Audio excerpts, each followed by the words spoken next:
I want to ask you what tips you would give someone that wanted to get into finance. Yeah. Or also, then I want to ask tips you would give someone trying to, get financing as an entrepreneur. Yeah, these are good questions. If somebody wants to be in the world of finance, it's so broad, right?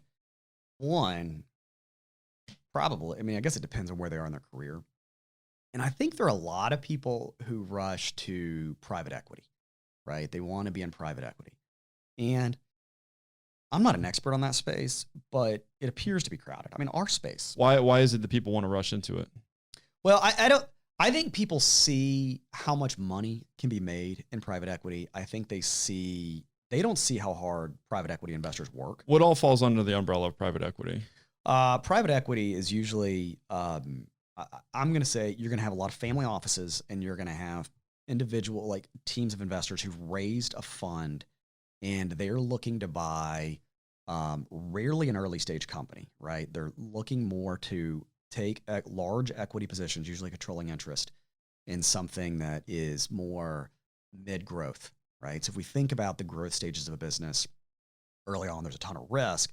Something that's really proven itself, and an owner's looking for an exit, or an owner's looking to take some chips off the table, private equity is really good for that. And so they're usually looking for large investments of, typically, and this has been my experience, 10, 20, $30 million or more, right? Okay. They want big chunk. They want a controlling interest. And so I think people they don't realize, for a lot of PE shops, how many hours they work, how many deals they look at, how much is on the table in terms of risk. They just see, hey, it looks glamorous. I'm not dealing with the headaches of managing people. And I think they see a lot of upside, but they don't see all the other work. But people kind of want to be in that space, and they don't realize that there are all these other ancillary niches, whether it's lending to SaaS companies. There was a group we've talked to. There are two that I know really do a lot of work in software companies, lending to software companies. One's called SG Credit, and another one is called Bigfoot Capital. And they've really kind of honed in that we're going to lend to that, and they can make really good money. The traditional path in a lot of finance and people who want to get into that space is they start out on the credit side and they go up into the sales side afterward. What does the credit side mean? It's understanding. It's understanding how to underwrite a deal and make the math work. Okay. Right, and assess risk.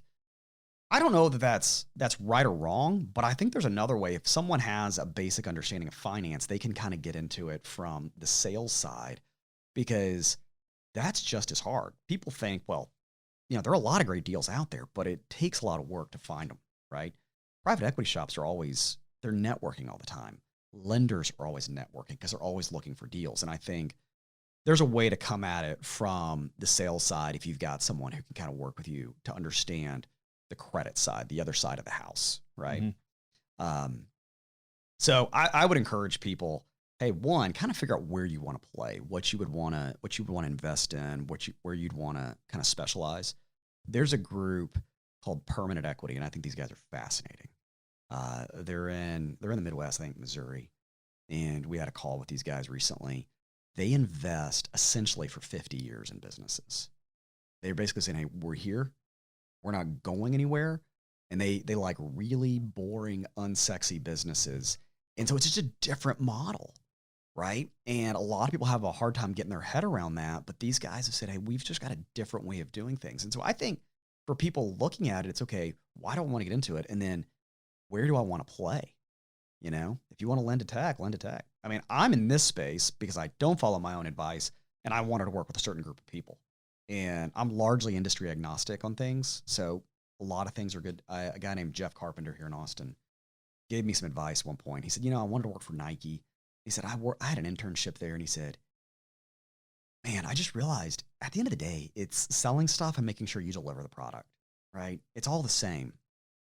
He had a couple good exits here in Austin, some software companies. Great guy. You really should have that guy on. So entertaining. Hook it up. I'll reach out to him. He got on the Howard Stern show one time. He was great. Oh, really? Yeah, he's awesome. He's such a good dude. He's making movies now.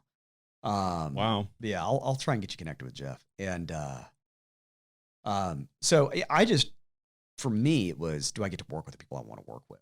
And then do we get to do things where we feel like we can be really good at and have fun doing them? So I don't follow my advice. So what about entrepreneurs looking for investment? Yeah, um, I think my biggest piece of advice is understand what you're going to need. Like run scenarios long before you need the money, right? Look at a year, 2, 3 years ahead of time. So you have started to do the homework on what your options are, um, because you're going to need to know. You don't want to be in a situation where you need money and you don't have options, right? You want to be in a situation where you know what the options are, you've researched them, you know where to look, who the trusted players are. You can build a relationship with someone, because a lot of times a relationship will change the terms of the deal, right? It'll change the interest rate. It'll change how restrictive they are. But I would encourage entrepreneurs, if you think you're going to need to raise capital or financing in some form of debt, start looking at least 12 months out before you actually think you need it. And that's hard for a lot of people to do because a lot of them are all go no quit, right? It's like, I'm just going to go.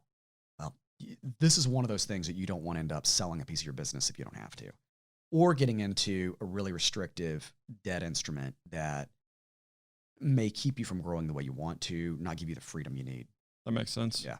So, and some of the things for them to think about when they're looking at it are, does this enable me to grow the way I want to? Does it allow me to get business that I wouldn't have gotten otherwise? And does it work for what I need it to? So a lot of people look at price, but you also need to look at, all right, flexibility. You need to look for terms, right? So it's kind of this moving puzzle that they kind of need to put the pieces together and figure out, all right, what do we really need?